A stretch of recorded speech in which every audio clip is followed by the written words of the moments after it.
lagi kata kuncinya.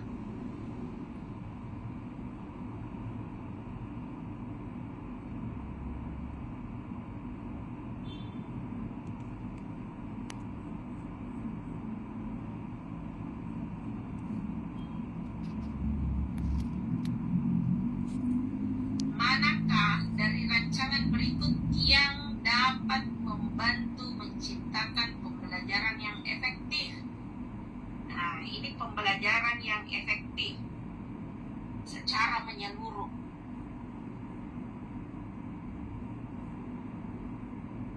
Ini tidak mungkin mengurangi interaksi sosial, maka ini salah. B, ini besar kemungkinan beta. Nah, tidak melibatkan kerjasama, ini pasti salah, tidak relevan. Tanpa mempertimbangkan kebutuhan emosional, ini juga salah. Tanpa mengakomodasi kreativitas. Jadi yang benar adalah beta. Oke, saya senang sekali ini ya ibu-ibu ya, jawaban ibu-ibu benar semua. Kalaupun ada salah itu hanya 1-2. Tapi rata-rata yang mengirim ini di kolom chat benar semua ya. Semoga nanti juga ketika UP itu benar semua. Nah, jadi benar beta.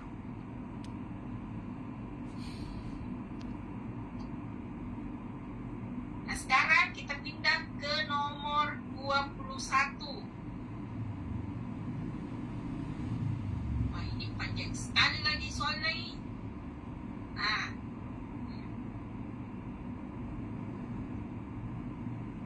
ya, Bapak Ibu, Ibu-ibu. Jadi nama Bu Sekjur kami itu namanya Bu Ibrah. Sekretaris Prodi PPG itu namanya Bu Ibrah. Jadi namanya Bu Ibrah di sini yang ditulis.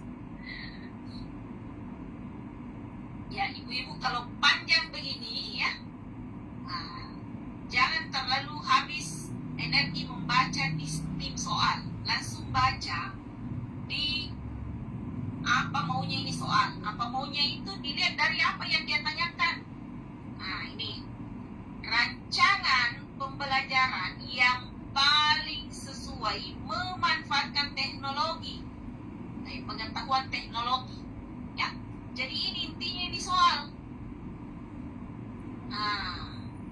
teknologi di sekitarku yang berbasis perbedaan individu. Nah, jadi tetap mengakui individual diferensias masing-masing. Nah, kita coba lihat lanjutannya. Yang mana di sini yang mengeksplorasi itu tadi pengetahuan teknologi. Ya. Nah, coba dilihat yang mana di sini. Membuat soalnya ini terlalu berenergi. Panjang sekali soalnya. Ini kalau orang sedang panik, orang sedang cemas, dipaksa membaca soal seperti ini berpotensi sesak nafas. Nah, ibu-ibu dapat dipastikan soal UP itu tidak terlalu panjang seperti ini soalnya. Tapi proporsional. Jadi silakan dijawab yang mana jawabannya.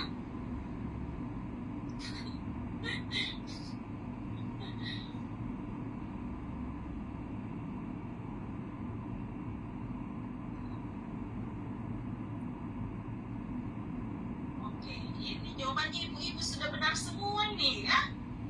Nah, jadi jawabannya alfa.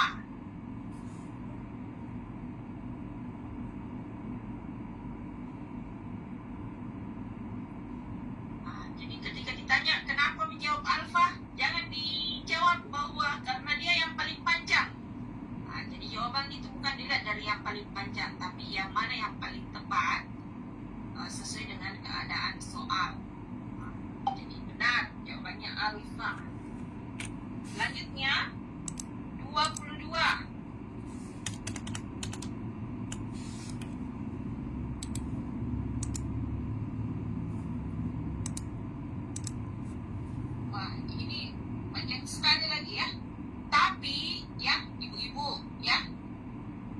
tidak usah terlalu panjang dibaca, ini yang panjang bisa jadi ini pengecoh. Ya, dibaca dulu pertanyaannya, ya. Rancangan pembelajaran yang paling sesuai dengan prinsip deep learning kurikulum merdeka. Deep learning, ya. Bermain di luar ruangan ini anak-anak, jadi dibaca skip saja. Ada buku-buku, ada ini, tidak penting itu, ya. Harus memberi kesempatan menyelidiki. Oh ya, oke. Sudah dipahami disiplinnya. Nah, ini pertanyaannya yang mana yang sesuai dengan prinsip deep learning. Maka kita bisa melihat apa opsinya. Dilihat di sini. Jawabannya ibu-ibu apa? Iya, novel. Satu novel, ya. Allah Akbar. Iya, apalagi ada namanya Ibu Nasira, itu nama KTU kami. KTU kami kalau di Makassar. Jadi ini novelnya Bu Nasira. Allahu Akbar. Allahu Akbar.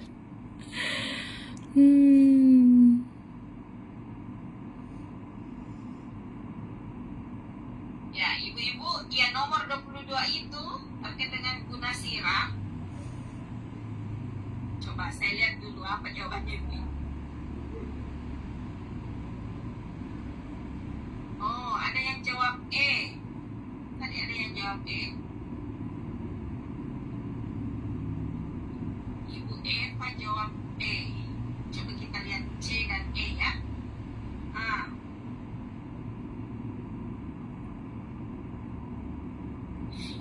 Nah, kita bandingkan C dengan E.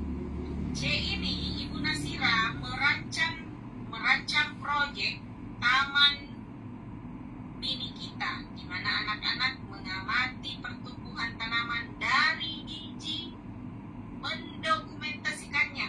Jadi diingat ibu-ibu, ya, deep learning itu harus ada diawali dulu dari observasi kah, dari identifikasi, dari pengamatan. Ini benar, makanya C dan E itu ini mirip-mirip. Coba, ya. Ini anak-anak mengamati pertumbuhan tanaman dari biji. Yang E ini, ya, mengajak berkeliling taman sekolah.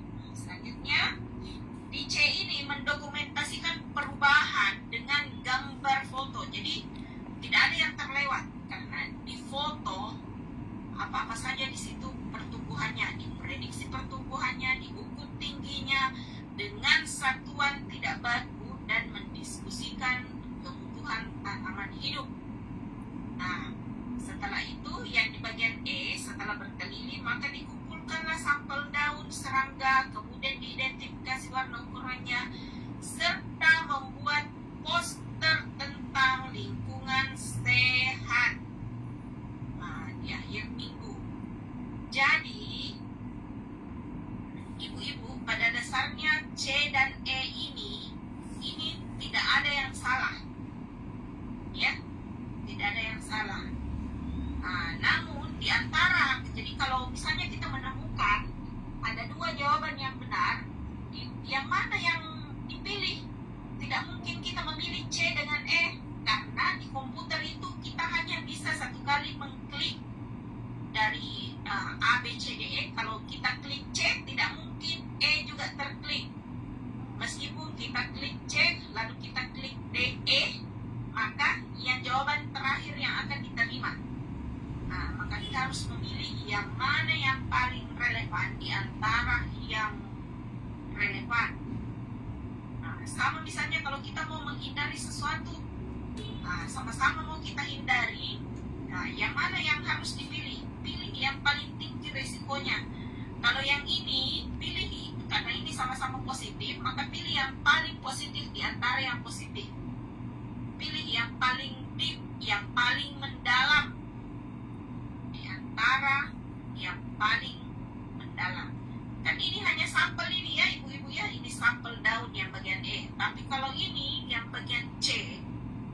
diamati pertumbuhannya dari biji, baru didokumentasikan perubahannya. Jadi setahap demi setahap itu bisa diamati dan bisa diprediksi. Nah, seperti itu. Jadi yang benar adalah Charlie, ya, 22. Nah, selanjutnya kita pindah lagi ke novel berikutnya. Ini panjang lagi nih, nomor 23. Masalahnya ibu-ibu, kenapa panjang? Karena di indikator esensial ini disajikan narasi kasus. Jadi memang harus ada kasusnya. Nah, tidak bisa hanya satu baris timnya, itu soal yang salah juga itu. Karena tidak sesuai dengan indikator esensial. Nah, sekarang 23. Nah, ini novelnya Bapak Bahar. Nah, coba dilihat ya ibu-ibu. Ini panjang sekali. Maka kita berdiri saja, ya. Berdasarkan narasi tersebut, rancangan asesmen autentik. Asesmen otentik. Bapak Ibu, kalau kita di PAUD itu banyak asesmen yang bisa kita lakukan, tapi yang paling tepat itu sebenarnya adalah asesmen otentik.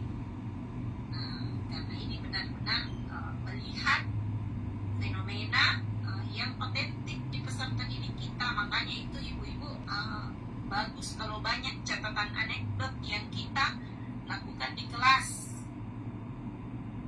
Yang mana yang rancangan otentik yang paling komprehensif mengevaluasi perkembangan anak dalam proyek pasar mini.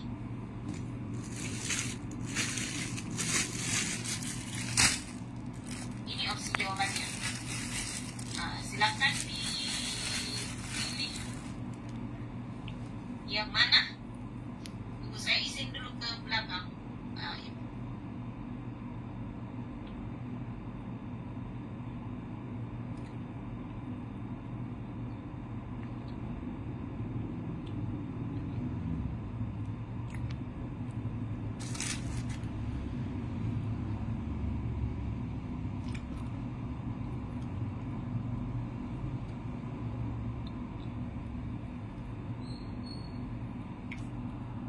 Jam 10 mode on.